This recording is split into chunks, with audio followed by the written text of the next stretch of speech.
Good morning, my dear brothers and sisters. Our gospel for today reveals what the Lord has in mind for His church.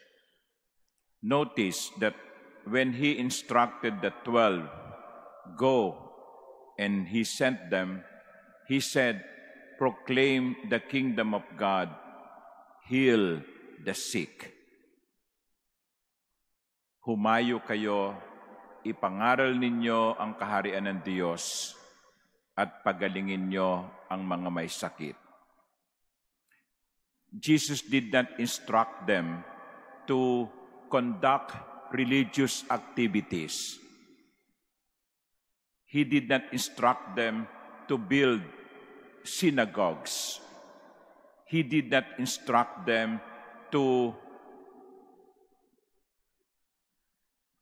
create organizations.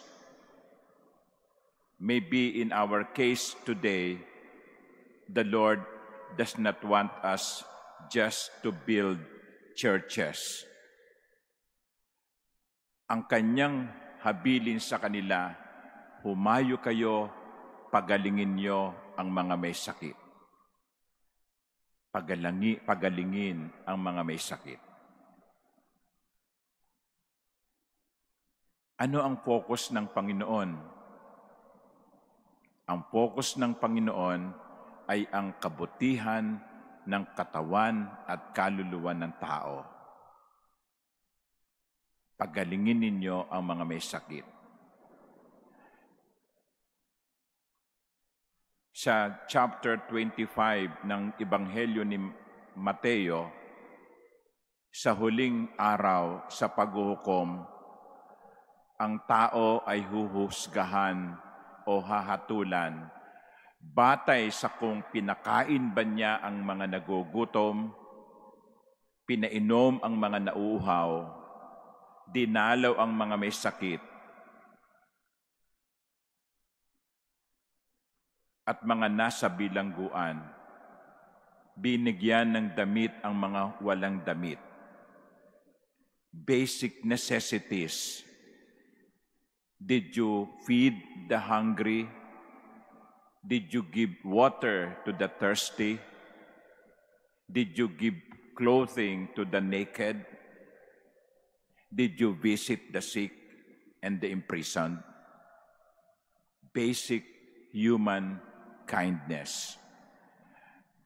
Though prayer is important, though maintaining a beautiful church is important, the Lord, in the narrative of St. Matthew, will not ask, did you contribute so much for the building of a church? Did you pray all the novenas? Did you visit pilgrim churches? They are important, yes, but they are not the most important.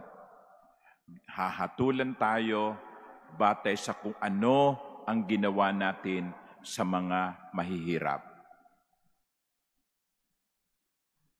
At yan palagay ko ang isang contribution sa atin ni San Vicente de Paul na ang larawan ay nasa ating harapan, pahiram ng mga Vincentians sa San Marcelino.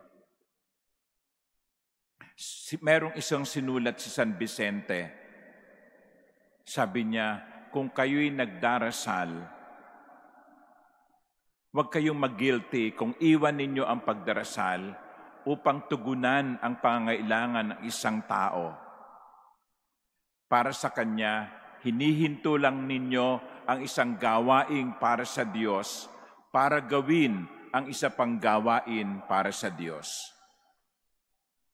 So kung kayo nagdarasal at may humingi ng tulong sa inyo para kay San Vicente, pwede niyong iwan ang inyong pagdarasal at tulungan ang nangangailangan.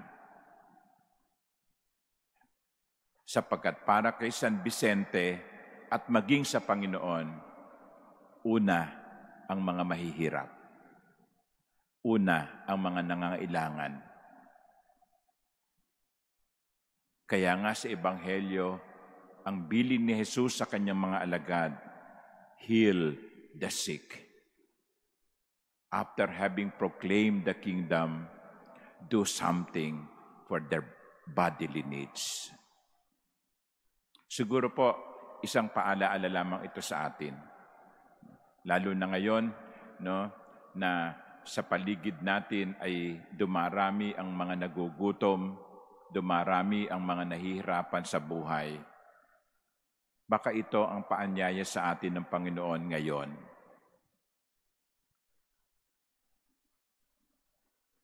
Unahin natin ang mga mahihirap. Amen.